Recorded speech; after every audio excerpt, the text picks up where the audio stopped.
Joining us now to review some of the top headlines of today's newspaper from around the world is a Rise News analyst, Emmanuel Great Malabai Tefeni. Great to have you. Yeah.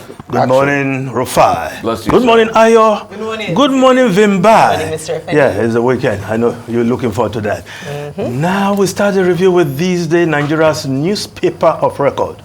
The lead story, Shettima, we are not in Davos to beg, but dialogue on equal terms, declares Nigeria, Africa, not poor by any standard, says global community thrilled with subsidy removal, collapse of multiple FX rate regimes, taxation, insists quest for foreign investment will soon yield results. Boasts wherever trajectory of global growth facing Africa, Nigeria will make Oma destination. Yes, Vice President Shettima yesterday, of course, straight from Arise exclusive interview, and that's the lead story of this day. Of course, that interview was aired on this program a short while ago. The Vice President touching all the right notes, delivering as from his experience as a banker, governor, and you want to say he's the right fit for the job, at least from what he's done so far. But he's wanting to say all the right words. But what is the action on ground? Yes, investors will be wooed, investors will want to come, but there are certain things that must happen on ground in the country. And of course, security, which the Vice President alluded to, and other developments at home. Yes, the dream, the goal of removing subsidy and collapsing, that is, if it has collapsed, the exchange rate so that there will be harmonization. That in itself is still a big problem. And of course, despite the fact that at the parallel market, the Naira has gone over 1,300. At the official exchange rate, the R&E window is 900. So that gap is still there, which is what some are exploiting. And of course, some people tell you that, including some top bankers, that they buy the dollar because it's the reasonable thing to do to safeguard your currency. But certainly, we operate in Naira. Naira is a local currency. Everybody should try and deal with the Naira. But there are other issues that put pressure on the Naira as we seek adequate flow of foreign exchange. And I think these are some of the issues that we need to deal with at home as we look for investors from outside the country. But Vice President Shettima striking all the right notes in that interview. Now, the other story just above the masthead, 5 more governors no faith today as Supreme Court delivers judgment. At the end of the day, the fate of 6 governors will be decided, and that will be end of litigation as it regards the 2023 general election for the governorship position. Now, if we just go over to other newspapers, the Guardian newspaper, food for education, how poor planning, corruption, ruin 200 billion naira school feeding initiative in states. Yes, Nigeria suffers serious childhood malnutrition because more than 42% of school children in Nigeria are malnourished, according to this report. And malnutrition is responsible for 49% of absenteeism of primary school age children.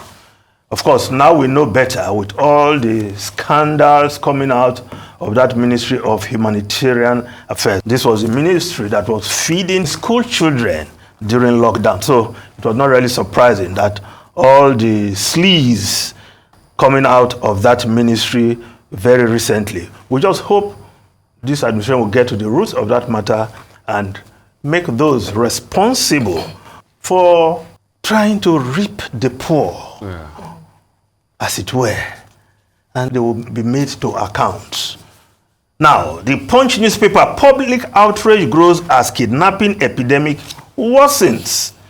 12 Zamfara University students official, 19 Abuja victims, 4 Akwa Ibom coppers among captives who are still in kidnappers' den. Tinubu urged to tackle insecurity, food crisis at all costs. Bandits attack 10 Kaduna villages. So there seems to be no let in this widespread insecurity in the country. Now, if we look at the New Telegraph newspaper, Olukoyede, EFCC investigators taking bribes, compromising corruption fight, reiterates need for discipline, integrity, sense of responsibility. Officers who tarnish commission's image will be punished. Yes, this is a damning call being made by the chairman of the EFCC, Ola Olukoyede, talking to his men, that among them are those who are in the habit of taking bribes and compromising corruption fights. Well, now that he has identified the problem, I think he has to sort it out. That has to be one of his priorities, as it were. Now, below the photograph, 2024, federal government will spend 1.6 trillion naira on electricity subsidy for consumers. Releases new tariff regime for 11 discos. If we just look at the story, related story in the front page of the Business Day, discos to now buy electricity directly from producers. Yes, according to this report, the discos will now buy power directly from the gencos instead of going through the bulk purchasing company that was part of the unbundling of Power Holding Company of Nigeria, the successor of the famous NEPA, where when that Power Holding Company was unbundled as part of the privatization of the power sector, there was this body created, bulk power purchasing company, and through which the discos have to buy electricity, but now they have to deal directly with the gencos that are generating the electricity. Will that improve anything? We'll hope to see. But the federal government still spend, in 2024, will spend 1.6 trillion naira on electricity subsidy for consumers. Another subsidy there. But the government has said that having removed petroleum subsidy with the hardship that has come with it, it will not be politically wise to just remove that of electricity. But is that the reasonable thing to do? Because if we're saying subsidy should go, subsidy has to go. But that is the situation now. I'm sure many Nigerians will say, oh yeah, let that subsidy stay so that we don't pay more for electricity. But that is another story altogether. Now, the Daily Trust newspaper, dollar sells for 1,355 naira at black market. Official market closes at 902 naira to the dollar. Many industries may shut down. Professor Sheka, federal government eyes $1.5 billion World Bank aid. Well, whatever happens to the recommendation or the postulation of the finance minister that the fair value of the naira should be 700 to the dollar, whatever happens to that. But the market, what we have in the market is saying what perhaps is the real situation. But how will the government deal with the issue of flow, availability of forex, so that this run on the naira will not continue? That is another big headache this administration must tackle. Daily Sun newspaper, reps blow hot over 75 billion naira COVID funds. Asks ministry to refund amount. Raise issues over 10 billion naira undeclared money.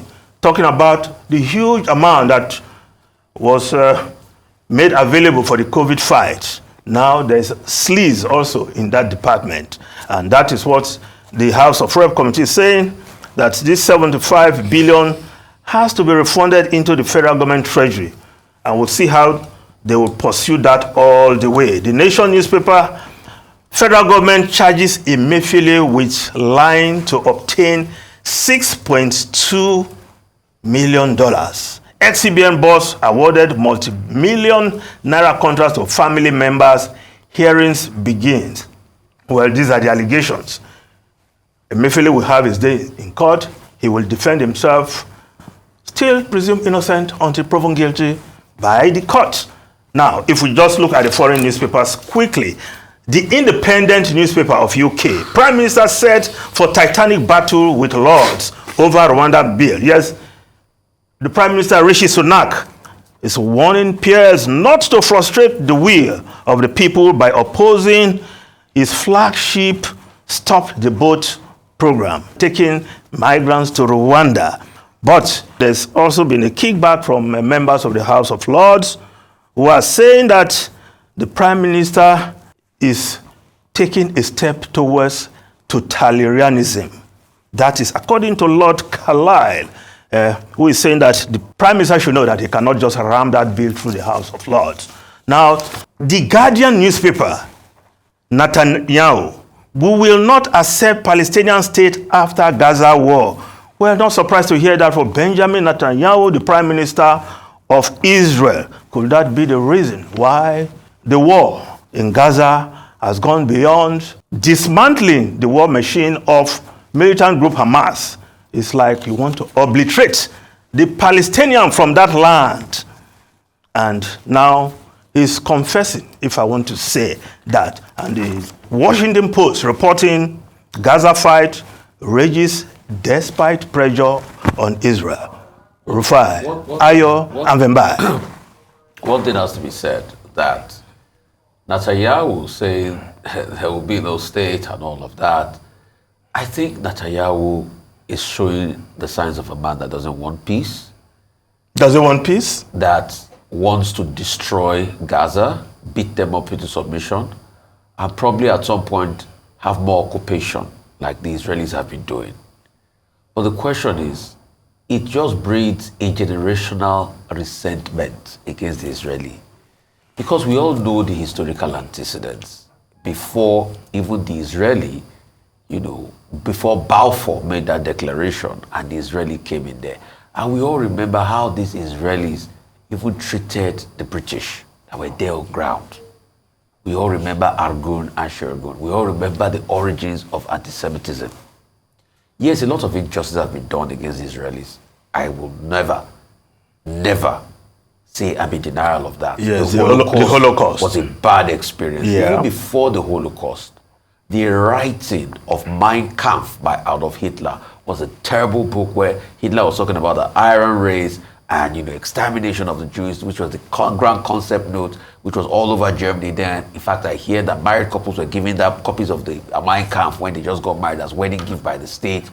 All of that was bad. But also, how is what Israel doing different from the Holocaust as we speak today? This same Israel that, cried foul. We remember the Nuremberg trials and all of that. You hear the pronouncement of the leaders in Israel about the Palestinian people? Yes, it's worse than the Holocaust. So when Netanyahu says words like this, I want him to have a conscience. Because at first, they said, they were almost ending the operation. Now, they said they were going after Hamas. It is obvious no longer after Hamas. It's a total decimation of the people in Gaza. And let's call it spade a spade. In some little cluster areas, Israel was throwing as much as a 2,000-pound bomb to decimate over 60% of properties in Khan Yunis and other parts of northern Gaza. All of them have been decimated.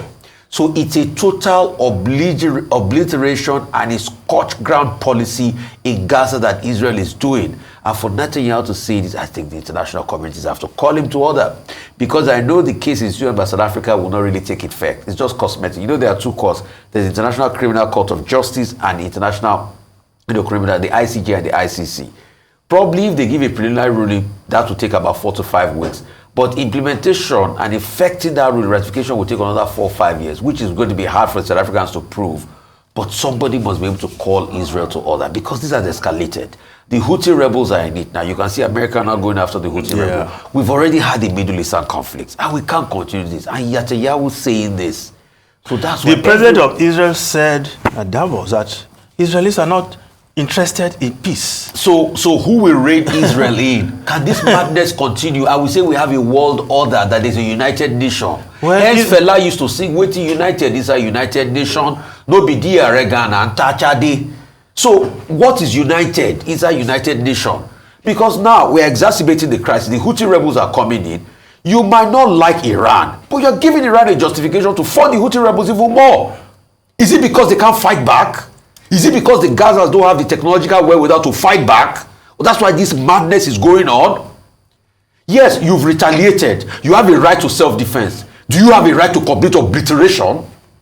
Let's call a spade now. Somebody has to be able to talk to Israel at some point. Well, thank you. I'm still going to stay on the international scene, and this time with regards to the safety of Rwanda bill. Now, that has caused a lot of controversy, and I believe might be the making or the undoing of Rishi Sunak. Already, his time in office is already hanging in the balance with the elections, coming in. But if the House of Lords, which is the next step as it's past third reading in the House of Commons for this bill, which is, like you mentioned, the Stop the Boat bill, then it will... His plan is that by spring, the flight will start heading out to Rwanda. We've talked about the content of this bill in the past and talked about just the fact that he's proposing in very loose terms that asylum seekers and refugees who seek refuge in the UK will be taken to Rwanda. That's where they are... Irrespective of their nationality, by the way, because they were about... That's where their request for asylum will be processed. Yes. And then some of them might be settled in Rwanda, because currently the UK has different settlement areas, around the country where they disperse asylum seekers and refugees. But in order to control migration numbers, this is Rishi Sunak's proposal, and it has been very controversial, including members of his own party working against him and saying that, and some of them even stepping down because of what he said. And of course, the Labour Party is leveraging this controversy to push their own agenda to perhaps come back in the next election. Now, what will happen if the House of Lords passes this, even though it is very unlikely, because they're saying that obviously having scrutinized the legislature, what they'll probably do is send it back for some amendments. But they're saying that even if they do pass it, there'll be legal blockades. So I'm wondering what Rishi Sunak's plan is really. I think he's just anxious to see, demonstrate that he's doing something to stem the numbers of inflation coming into the UK. But from a perspective of human rights, I don't think it would make sense. The European court stopped the last movement from the UK to Rwanda. So I don't know how they're going to bypass the legal challenges of this, but it would be great to see what the House of Lords will say with regards to this legislation. Vimbai, looking at this from the African side, that's exactly where I want to come to. Is somebody trying to dilute the population in Rwanda, aka Kagame's strategy? Mr. Efeni, one has to wonder what exactly Kagame is trying to achieve, because we already know that Paul Kagame has probably got the greatest PR on the face of the African continent. However, there's always questions about human rights abuses. What is the nature of his hold onto power? Yes, he's a democratically elected president. However, he's one of the longest serving presidents in Africa as well. You can amend the constitution. You can amend the constitution. So the other question is, why is Rwanda so open to partake in what is possibly one of the hugest breaches of human rights from the African continent? That's the question. There must be some benefits intend to derive, apart from the financial benefits. So there are financial benefits. No, apart from the financial benefits, there must be other goals he has in mind. Also positioning for Rwanda as well, because that's how the UK has positioned itself for the West, as the recipient and provision of support and succor to people fleeing areas of war. So perhaps that's also another positioning for the African continent, because like you mentioned, the PR is strong, and he's trying to push Rwanda as But this is the same Kagame that is fighting conflict of war in the neighboring Congo. All right, Mr. Efeni, we have to go. We're out of time. Well, thank you very much for the newspaper review this week.